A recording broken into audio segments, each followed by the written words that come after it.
राधे आप सभी को। जैसा कि आपको पता है, हमारे राधे रानी हमारे कृष्ण भगवान का प्रिय महीना कार्तिक मास कल से शुरू होने वाला है। तो जिन भी भक्तों को भक्ति में आगे बढ़ना है, हमारे युगल सरकार के चरण पाने हैं, उनकी भक्ति पानी है, उनको कुछ नियमों का पालन इस 1 महीने अवश्य करना चाहिए। और इस 1 महीने आप जितना कर सकते हैं अपनी भक्ति ज़रूर करनी चाहिए, क्योंकि इसमें हमें 4 गुना ज़्यादा फल मिलता है भक्ति का, 4 टाइम्स ज़्यादा।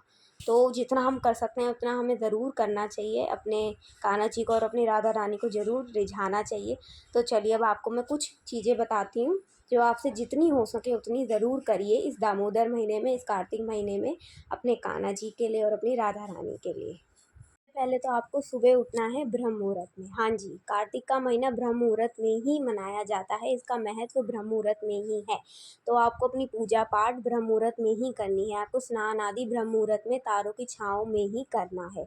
तो सबसे पहले हमें क्या करना है, 3:30 से 4 बजे के बीच में उठ जाना है। मैं मानती हूँ नहीं होता आसान उठना, लेकिन हमें कोशिश करनी है। हम 1 महीना तो अपने ठाकुर जी के लिए उठ ही सकते हैं, अपनी राधा रानी के लिए उठ ही सकते हैं, उनके चरण पाने के लिए उठ ही सकते हैं, है ना। तो 1 महीना हम उठेंगे, आपको कोशिश करनी है उठने की ज़रूर। तो 3:30-4 बजे उठ के सबसे पहले स्नान करिए, फिर उसके बाद आपको करनी है तुलसा मैया की पूजा। अब आपको तुलसा मैया की पूजा कैसे करनी है, सबसे पहले तुलसा मैया को आपको स्नान कराना है, फिर उसके बाद उन्हें वस्त्र पहनाने हैं, फिर उसके बाद उन्हें टीका लगाना है, फिर उसके बाद आपको तुलसा मैया को प्रणाम करना है और कहना कि हे तुलसा मैया, आप मुझे वृंदावन का वास दीजिए, कृपा करिए अपनी मेरे पे, मुझे श्री कृष्ण श्रीमती राधा रानी सरकार की भक्ति प्रदान करिए। इस तरीके से हमें तुलसा मैया के चरणों में प्रार्थना करनी है। फिर उसके बाद हमें तुलसा मैया की आरती करनी है। इस तरीके से हमें पूजन करना है तुलसा मैया का।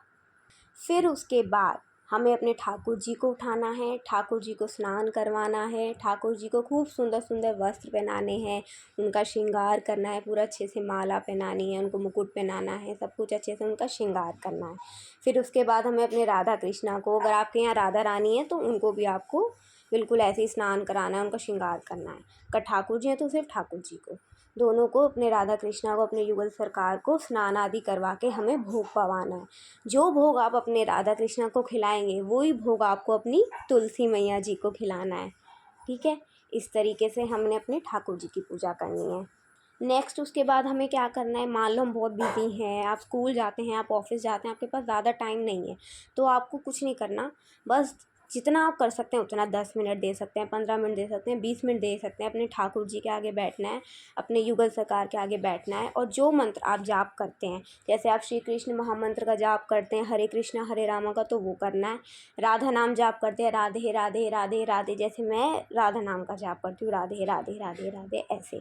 श्री राधा वल्लभ श्री हरिवंश का जाप करते हैं, तो आपको कम से कम, बहुत ज़्यादा नहीं दे सकते, तो कम से कम 10 मिनट का जाप, जो भी मंत्र आप चाह रहे वो अपने राधा रानी, अपने कान्हा जी के आगे बैठ के करना है। फिर उसके बाद आपको क्या करनी है, आरती करनी है अपने कान्हा जी की, ये पूजन आपको करना है। हाँ, और एक चीज़ और मैं बताना भूल गई तुलसी मैया की, कि आपको रोज़ जहाँ पे भी आपकी तुलसी मैया रखी हुई हैं, आपके गार्डन में या आपके आंगन में, उनको, उनकी परिक्रमा लगानी है आपको। अभी आपके ऊपर है कि आपको रोज़ तुलसी मैया को कितनी परिक्रमा देनी है, वो आपके समय के ऊपर है। आप रोज़ 3 दे सकते हैं, 8 दे सकते हैं, 11 दे सकते हैं, 108 दे दें तो बहुत ही अच्छी बात है, उससे अच्छी तो कोई बात ही नहीं हो सकती। तो ऐसे ही आपके समय के ऊपर आप कितना दे सकते हैं। तो रोज़ परिक्रमा लगाएं अपनी तुलसी मैया की, जितना आपको समय मिले उतनी दें तुलसी मैया को परिक्रमा। और रोज़ दोनों टाइम आपको दिया लगाना है तुलसी मैया को। किसका दिया लगाना है, देसी घी का लगाना है दिया, क्योंकि हमें भक्ति कौन प्रदान करती हैं, तुलसी मैया। तो तुलसी मैया की आराधना आपको ज़रूर करनी है एकदम अच्छे से, ये सब करना है। और आपने हरे कृष्ण महामंत्र का जाप करा ठाकुर जी की पूजा करते समय, उनको भोग पवाने के बाद राधा नाम का जाप करा, फिर ये करने के बाद आप माला जाप कर लीजिए। और अगर आपको लगता है आपके पास समय नहीं है माला जाप करने का, या आप नहीं कर पा रहे हैं, तो आप ऐसे ही करिए, 10 मिनट जैसे मैंने अभी बताया, बैठ के आराम से अपना ठाकुर जी के आगे अपने हरे कृष्ण राधा नाम का जाप करिए। आपको मंदिर में जाके रोज़ दीपदान करना है। आप रोज़ नहीं कर पाते तो हफ्ते में 1 दिन, 2 दिन, 3 दिन, या जिस हिसाब से आपको टाइम मिलता है, आपके आसपास जो भी कान्हा जी का मंदिर है, युगल सरकार का मंदिर है, राधा कृष्णा का, उसमें जाके आपको दीपदान करके आना है, दीप जला के आना है, वहाँ दीप प्रज्वलित करके आना है। एस्कॉन है आपके आसपास, जैसे मेरे पास रोहिणी पड़ता है एस्कॉन मंदिर, तो हम रोहिणी जाते हैं हफ्ते में एक बार, वहाँ पे दीप दान करके आते हैं। तो आपके आसपास कोई एस्कॉन मंदिर पड़ता है तो आप वहाँ पे दीप दान करके आ सकते हैं। आप नहीं जा पा रहे हैं तो अपने आसपास आपके जो भी राधा कृष्णा मंदिर है वहाँ पे आप जाके दीप दान करिए आइए, देसी घी का दीप लगा के आइए, ठाकुर जी की आरती करके वहाँ पे दान करिए आइए।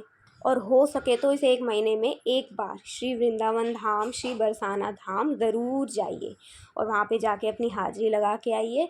साथ ही यमुना मैया में दीपदान करके आइए हो सके तो। अगर आप समय निकाल सकते हैं तो ज़रूर जाइए, क्योंकि बहुत महानता है श्री वृंदावन धाम, श्री बरसाना धाम जाने की कार्तिक के महीने में, तो ज़रूर जाइए। और हो सके तो इस एक महीना, कार्तिक का महीना कब से है, आज क्या है 29, हाँ, तो कार्तिक का महीना 29 अक्टूबर से 27 नवंबर तक है।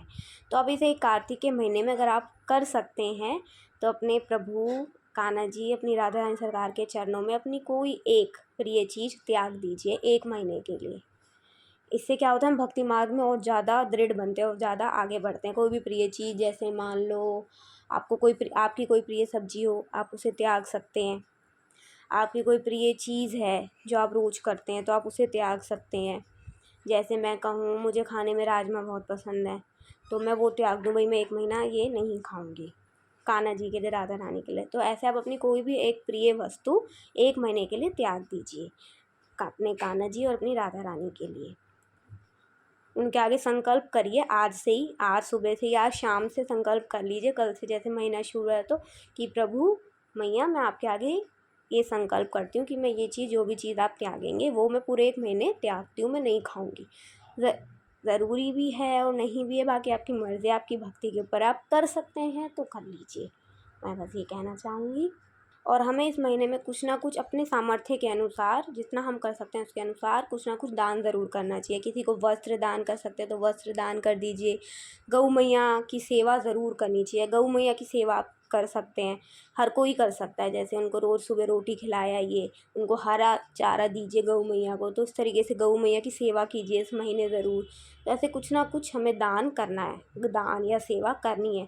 ठाकुर जी की जितनी सेवा आप करते हैं रोज़मर्रा की ज़िंदगी में, उससे थोड़ी ज़्यादा सेवा कार्तिक के महीने में कीजिए। जैसे शाम को उनके चरण दबाइए, उनकी घी से मालिश करिए, उनको रोज़ श्रृंगार दीजिए, उनके मनपसंद भोग बनाइए। तो इस तरीके से ज़्यादा से ज़्यादा हमें सेवा करनी है अपने ठाकुर जी की, अपनी गौ मैया की। तो अगर आप पैसे से कर सकते हैं तो पैसे से आप कोई किसी को वस्त्र दे सकते हैं, किसी को खाना खिला सकते हैं जो ज़रूरतमंद है। आप पैसों में सामर्थ्यवान नहीं है तो आप सेवा दे सकते हैं, जैसे ठाकुर जी की सेवा कर सकते हैं, जैसे मैंने बताया उनके चरण दबाइए, ये सब। गौ मैया की सेवा कर सकते हैं, रोज़ उन्हें थोड़ा सा हरा चारा दे आइए या रोज़ उनको रोटी दे के आइए, इस तरीके से। तो जय श्री राधे, श्री हरिदास। होप आपको सारी चीज़ें समझ आई होंगी। अगर आपको कुछ ना समझ आए, किसी में कुछ डाउट लगे तो आप कमेंट करके मेरे को बता सकते हैं, मैं आपके कमेंट का जवाब ज़रूर दूँगी। हरि बोल।